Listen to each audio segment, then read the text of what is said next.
Hello, welcome back to Buckle Up. My name is Rob Wilson, and this is 5 things I love and hate about the MG HS plug-in hybrid. Okay then, so my first love has got to be the EV range that this car offers. We've got a nearly 25 kilowatt hour battery under here somewhere, and it produces a claimed range of 75 miles. I actually did a range test video which you can see elsewhere on this second Buckle Up channel, but it did remarkably well given the circumstances I was in, and you can basically run this car as an EV if you wanted to. And that brings me on to my second love actually, because, not love actually, but the combined range that this car offers, because when you combine the mileage that you get from the battery and the mileage from the petrol engine, it's somewhere in the 700 to 750 mile mark. I've been driving around in this car for a month. It's been our long-termer,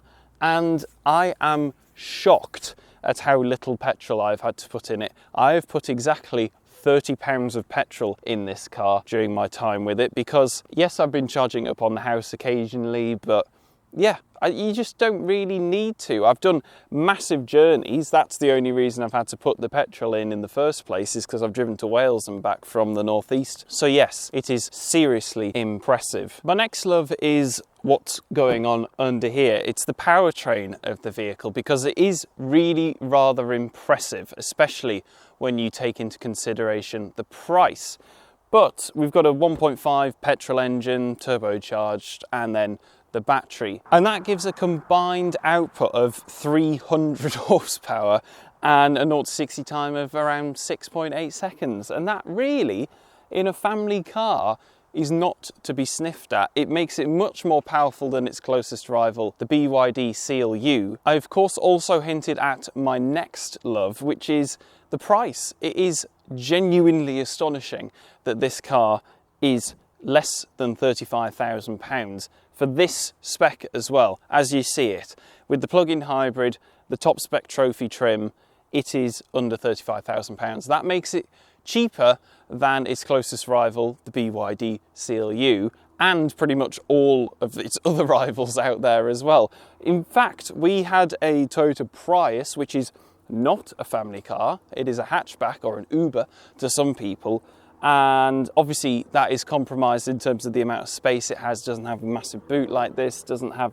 the amount of space inside, and that car is £3,000 more expensive than this one, and it doesn't have anywhere near the amount of equipment that this one has on it, which takes me into my next love. Yes, indeed, and that brings us in here, because I have to talk about the amount of equipment that you get in here really as standard on this top spec model, which again, pointing out, is cheaper than all of its rivals. So we've got the adaptive cruise control systems, we've got these massive screens with the Apple CarPlay and Android Auto, we've got heated seats if we want it, we've got climate control, we've got wireless charging pads, we've got electrically adjustable seats that move around and do interesting things. Basically, so far as I see it, there isn't really much this car is wanting for other than cooled seats and maybe a sunroof, which is available in other markets but isn't in the UK.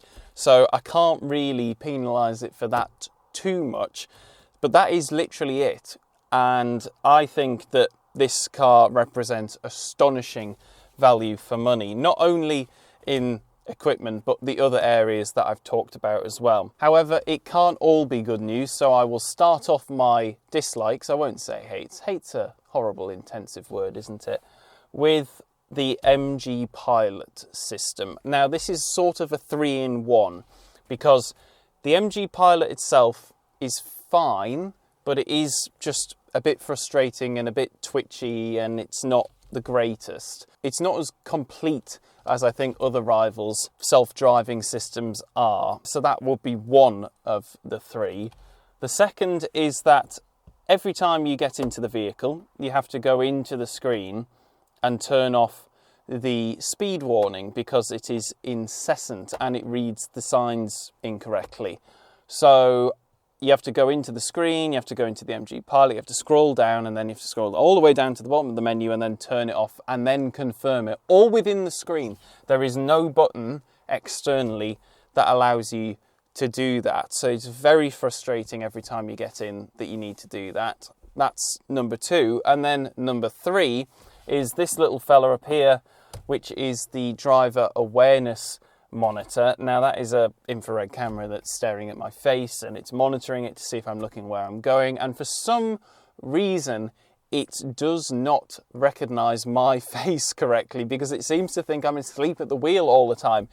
It is constant beeping. I'm not exaggerating. From the moment I start moving to the moment I get out of the car, it's either beeping at me because it thinks I'm asleep or I'm not looking where I'm going, or because it thinks that I'm speeding in an area where I'm not speeding, because it's managed to read a 20-mile-an-hour sign when it is in fact 30, or something else along those lines. It is incredibly frustrating, but those are 3 of my dislikes. Another dislike is a bit of a tricky one, because while this is a brand new car and I haven't experienced any problems with it, the internet is rife, and our comment section is rife, owners telling us of all the problems that they've had with these cars. Unfortunately, that generally just seems to be an MG thing. It isn't specific to this car, but there have been quite a few quality issues that have been brought up by lots and lots of owners. It's hard to ignore, really. So reliability and quality is a bit of an iffy one. And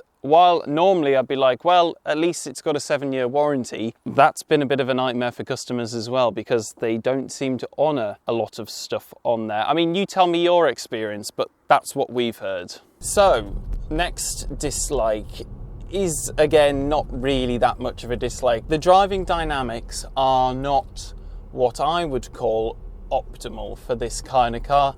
The Europeans do drive better than this. And while it might feel more sporting is the wrong word, but slightly more engaging than something like the BYD Seal U, that is generated in a large proportion by the false weight that's been put behind the steering, especially if you put it into sport mode. It then, see what I mean about the beeps, by the way? This is just while I'm driving along and I forgot to turn it off. I promise you I didn't do that just for the sake of it. This is what it's like.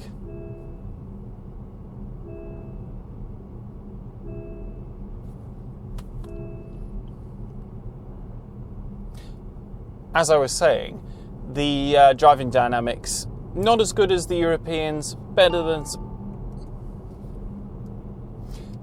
something like a BYD Seal U. Better than something like a BYD... Oh my god, I can't even speak anymore. I've gone mad from bongs and beeps in my brain. But you get the gist.